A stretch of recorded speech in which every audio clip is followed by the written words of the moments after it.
Andi, seorang pria muda, hidup bersama ibunya, Bu Sari, di sebuah rumah sederhana.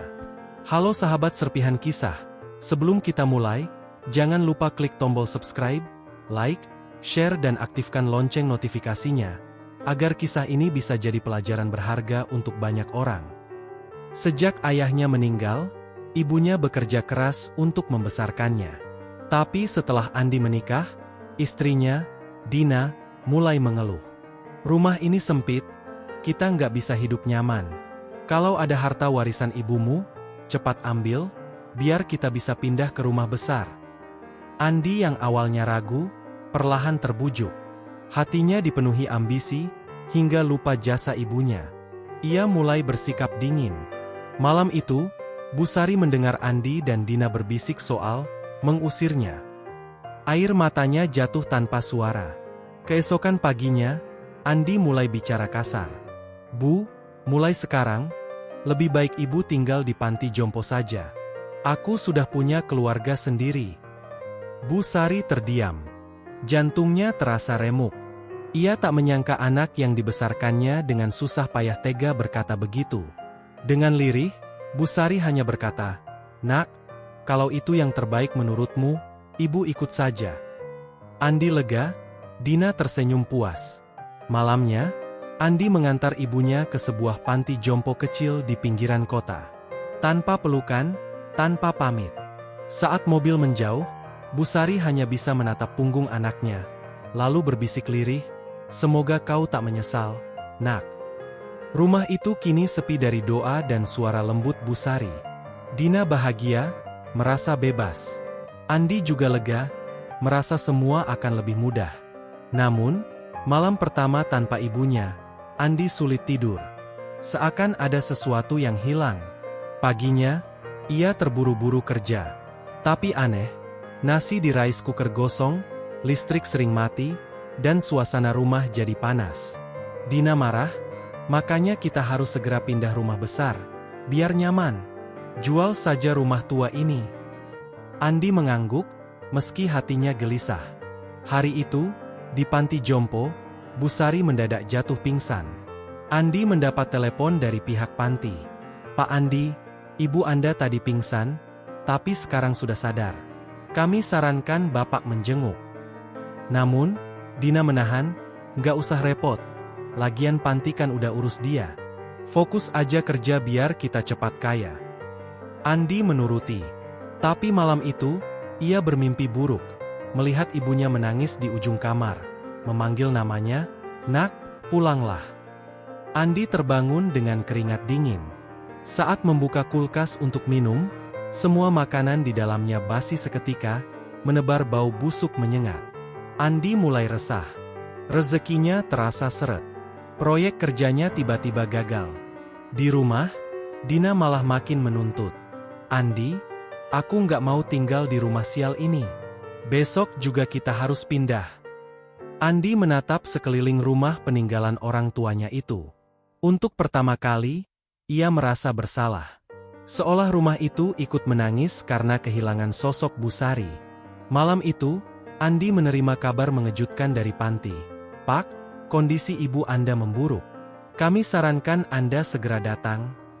Andi sebenarnya ingin ke panti jompo setelah mendengar kabar ibunya sakit. Tapi Dina menahannya. "Udah, nggak usah lebay. Paling cuma sakit biasa. Nanti kalau kamu sering ke sana, orang-orang malah bilang ibumu nggak diurus. Malu, kan?" Andi ragu, tapi akhirnya menuruti istrinya. Malam itu, Andi gelisah. Ia teringat masa kecilnya. Saat hujan deras, ibunya rela basah kuyup demi menjemputnya pulang sekolah. Hatinya makin berat. Ponselnya berbunyi lagi. Dari pihak panti, "Pak Andi, kondisi ibu semakin lemah." Keesokan harinya, Andi kehilangan satu-satunya proyek besar di kantornya. Klien tiba-tiba membatalkan kontrak tanpa alasan jelas. Bosnya pun marah. "Andi, kalau begini terus, aku nggak bisa pertahankan kamu di sini." Andi mulai sadar, sejak ia membuang ibunya, semua urusannya hancur.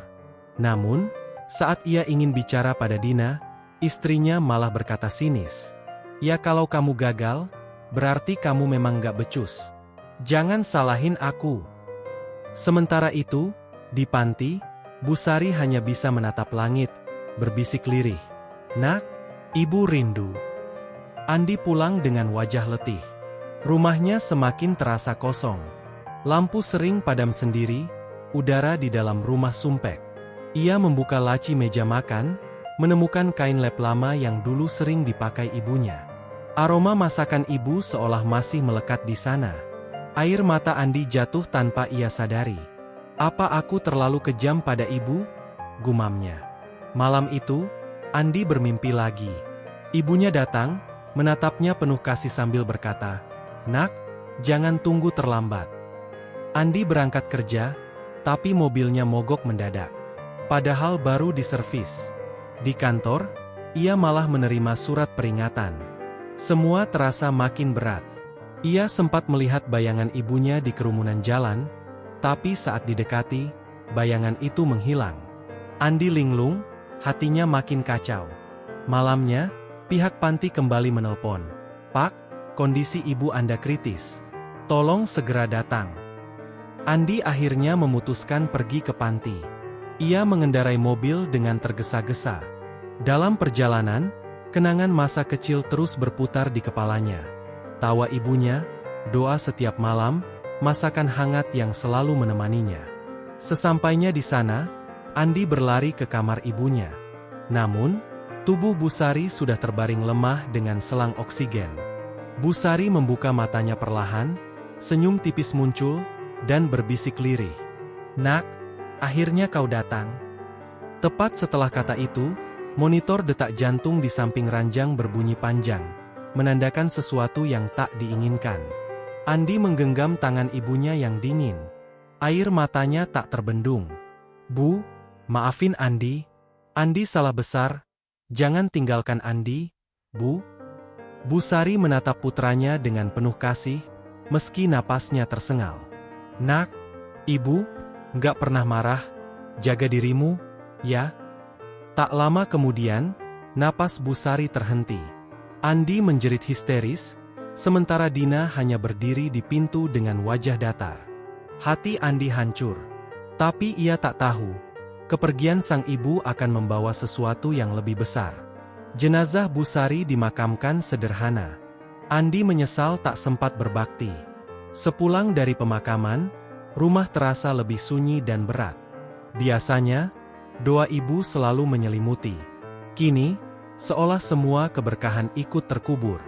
Andi terdiam di kamar. Ia menemukan kitab doa milik ibunya di bawah bantal. Halaman terakhir terbuka, berisi tulisan tangan, "Untuk anakku, semoga hidupmu selalu diberkahi Allah." Air mata Andi jatuh deras. Tapi saat itu, Dina masuk dengan wajah masam, berkata, "Andi, sekarang warisan rumah ini jadi milikmu. Cepat jual, aku mau pindah." Sejak kepergian ibunya, Andi semakin terpuruk. Semua usaha gagal, uang habis, hutang menumpuk. Dina mulai menunjukkan wajah aslinya. "Aku nggak mau hidup susah sama laki-laki gagal kayak kamu. Kalau kamu nggak bisa kasih aku kenyamanan, mending cerai aja." Andi kaget. Hatinya makin hancur. Ia sadar, dulu ibunya sudah pernah menasihati, "Nak, jangan salah pilih pasangan. Wanita yang baik akan membawamu dekat pada kebaikan." Malam itu, Andi bermimpi ibunya menatapnya dengan wajah sedih, lalu perlahan menjauh, meninggalkannya sendirian dalam gelap.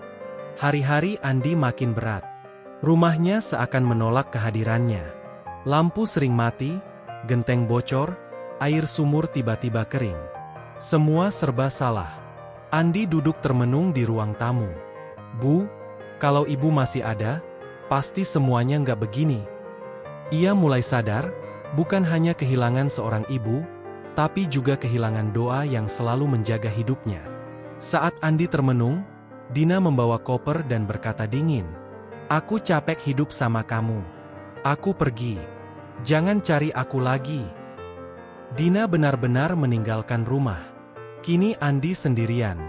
Ia mencoba bekerja serabutan, tapi rezeki tetap seret. Semua orang seperti menjauh. Di rumah, ia kembali membuka kitab doa ibunya. Air matanya jatuh membasahi halaman. "Bu, aku janji, mulai sekarang aku akan berubah. Tolong, dari sana, doakan anakmu ini." Malam itu, Andi tidur dengan wajah basah oleh air mata. Untuk pertama kali, ia benar-benar merasa kehilangan segalanya. Tiba-tiba, angin berhembus kencang dari jendela. Lembaran kitab doa terbuka sendiri ke halaman awal. Tertulis doa seorang ibu untuk anaknya yang durhaka. Sejak ditinggal Dina, hidup Andi benar-benar jatuh. Ia kehilangan pekerjaan, tabungan habis, rumah mulai rusak dan nyaris roboh. Tetangga pun sudah malas berurusan dengannya. Andi duduk sendirian di teras rumah, menatap kosong. "Dulu aku punya segalanya, tapi karena serakah, aku kehilangan semuanya." Saat itu, seorang tetangga tua lewat dan berkata lirih, "Nak, doa seorang ibu itu benteng terkuat. Kalau benteng itu hilang, siapapun bisa jatuh." Malam harinya, Andi membuka lemari ibunya yang dulu tak pernah disentuh. Di dalamnya, ia menemukan kain lusuh, buku doa, dan foto masa kecilnya bersama Bu Sari. Air matanya tak terbendung. "Bu, kenapa aku sebodoh ini? Kenapa aku tega?" Ia berlutut di lantai, menangis terseduh, menyesali semua perbuatannya. Tiba-tiba, dari sela buku doa, jatuh sebuah surat kecil bertuliskan, "Untuk Andi, jika suatu hari kau merasa sendiri." Dengan tangan gemetar, Andi membuka surat itu.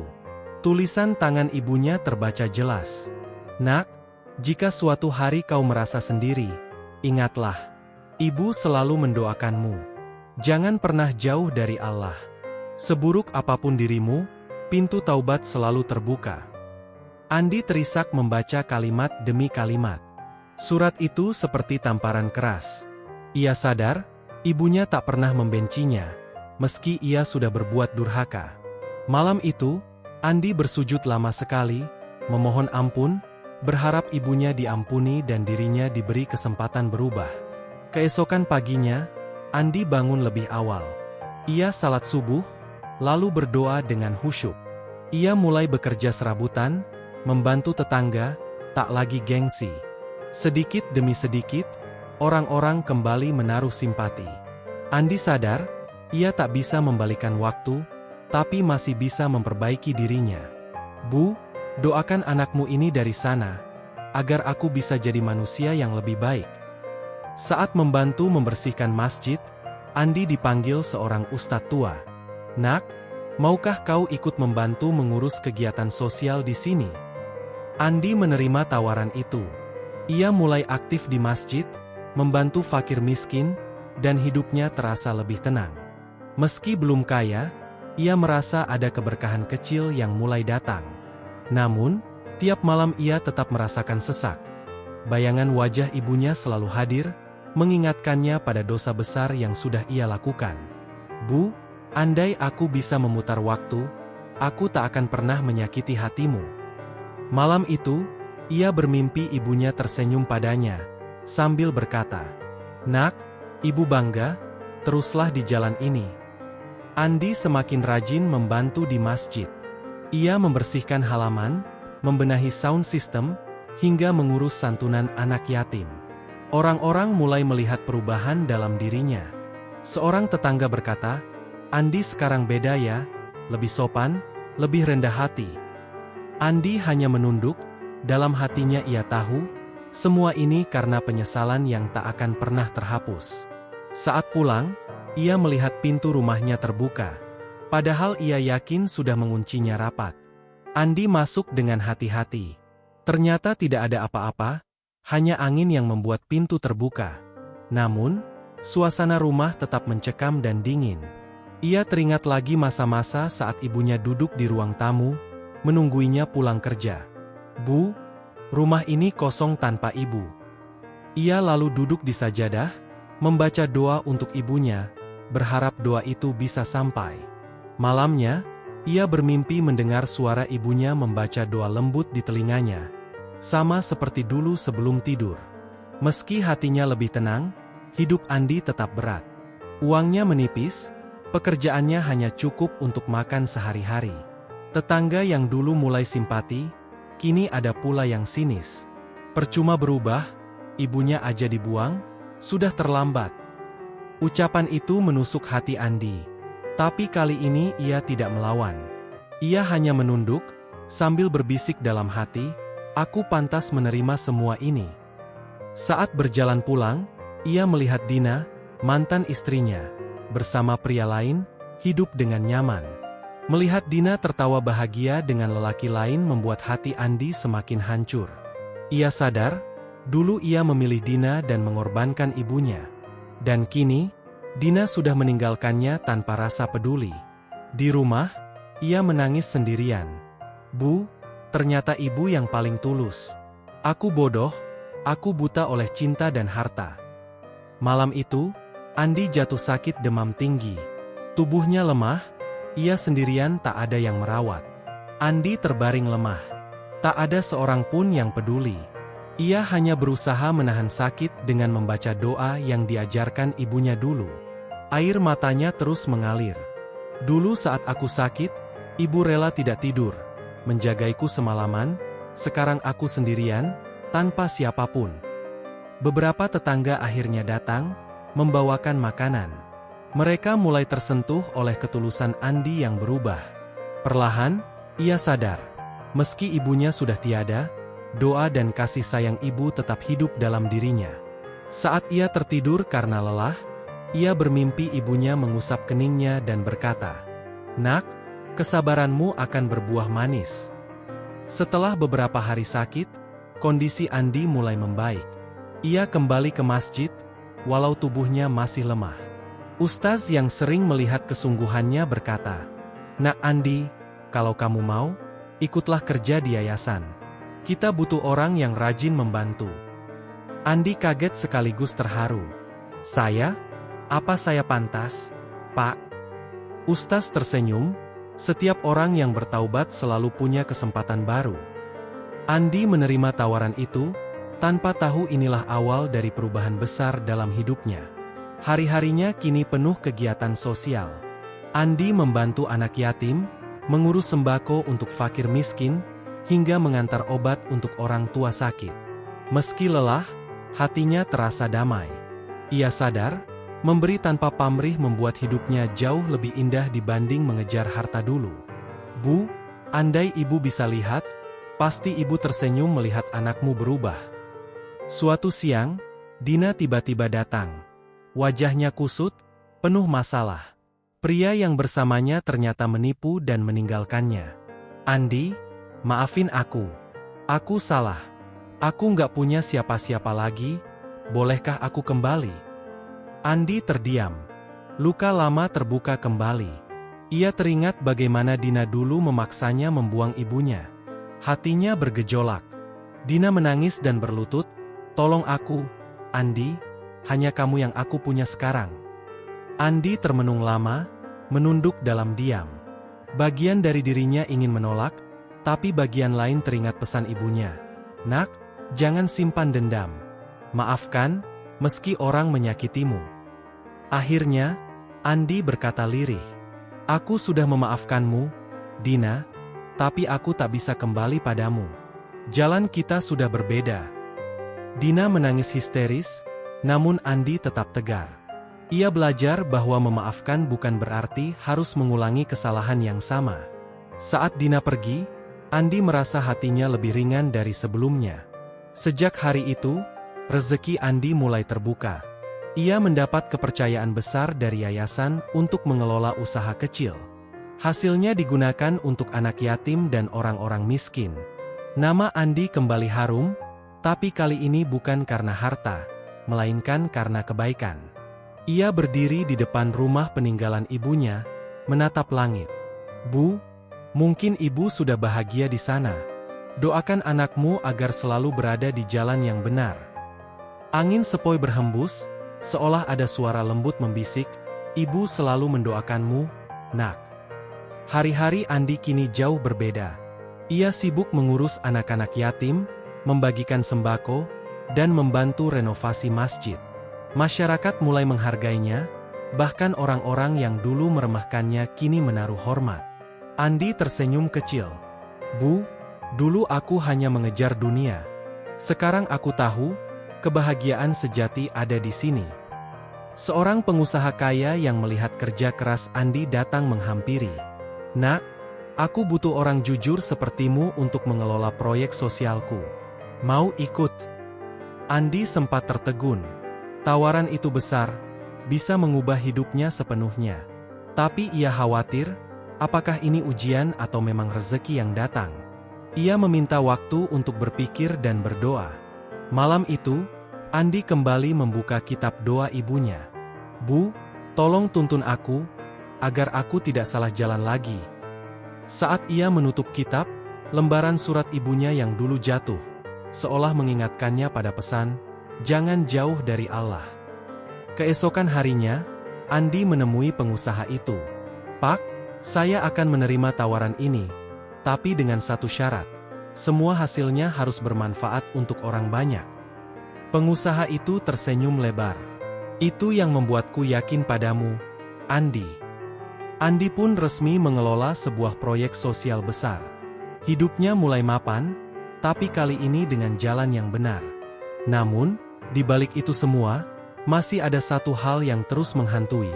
Rasa bersalah pada ibunya yang tak bisa ia hapus. Di tengah kesibukannya, Andi menyempatkan diri pergi ke makam ibunya. Ia duduk lama, berbicara seakan ibunya masih ada. Bu, hidupku sekarang lebih baik. Tapi andai ibu masih di sini, aku ingin ibu melihatnya sendiri. Air matanya jatuh, membasahi tanah pusara. Hatinya terasa lebih ringan setelah menceritakan semuanya. Saat hendak pulang, seorang ibu tua menghampirinya. Nak, aku sering lihat kamu di sini. Ibumu pasti bangga sekali. Ibu tua itu ternyata tetangga lama yang mengenal Bu Sari. Ia bercerita bagaimana Bu Sari selalu mendoakan Andi setiap malam, bahkan ketika Andi sudah mengusirnya. Ibumu selalu bilang, anakku pasti kembali jadi baik. Aku percaya. Andi tertegun. Air matanya jatuh deras. Ia sadar, semua keberkahannya sekarang adalah buah dari doa ibunya yang tak pernah putus. Andi bertekad, mulai hari itu ia akan melanjutkan hidup dengan satu tujuan, menjadi kebanggaan ibunya, meski dari alam berbeda. Sejak hari itu, Andi makin tekun dalam pekerjaannya di yayasan dan proyek sosial. Ia tak lagi memikirkan harta untuk dirinya, semua hasil ia kembalikan untuk orang-orang yang membutuhkan. Masyarakat mulai mengenalnya sebagai sosok dermawan yang rendah hati. Bu, aku ingin terus hidup di jalan ini. Semoga doa ibu tetap membimbingku. Suatu hari, Andi mendapat tawaran bisnis menggiurkan dari kolega lama. Andi, kalau kamu ikut, kamu bisa kaya raya lagi. Jangan buang kesempatan ini. Hatinya sempat goyah. Bayangan rumah mewah dan kemewahan kembali terlintas. Namun ia cepat sadar, kemewahan dulu justru membuatnya durhaka. Tidak, aku sudah memilih jalan hidupku. Harta bukan tujuan utamaku lagi. Kolega itu mencibir, kamu bodoh, Andi. Orang baik nggak akan bertahan lama di dunia ini. Meski menolak tawaran itu, Andi tetap fokus di jalan kebaikan. Ternyata, keputusan itu justru membuka pintu rezeki lain. Yayasan yang ia kelola mendapat dukungan besar dari pemerintah dan masyarakat luas. Hidup Andi perlahan menjadi stabil, damai, dan penuh keberkahan. Ia sadar, kesabaran dan keikhlasan selalu berbuah manis. Saat acara santunan yatim, seorang anak kecil menarik tangannya dan berkata polos, Om baik banget. Om kayak papa buat aku. Ucapan anak itu membuat hati Andi bergetar. Ia tak lagi sekadar menolong, tapi juga menjadi teladan dan pengganti figur bagi banyak anak yatim. Di mata mereka, Andi bukan orang gagal, melainkan sosok pahlawan. Hidup Andi adalah pengingat bagi kita semua. Jangan pernah menyia-nyiakan orang tua, sebab doa merekalah benteng kita di dunia dan akhirat. Jangan tunggu terlambat, sebelum penyesalan tak lagi bisa ditebus. Terima kasih sudah menonton sampai akhir. Apa yang bisa kita pelajari dari kisah ini? Tulis pendapat kalian di kolom komentar. Karena setiap komentar kalian sangat berarti. Jangan lupa tekan tombol like kalau kalian suka ceritanya. Subscribe biar nggak ketinggalan episode berikutnya. Dan bagikan video ini agar makin banyak orang yang bisa mengambil hikmah dari kisah ini.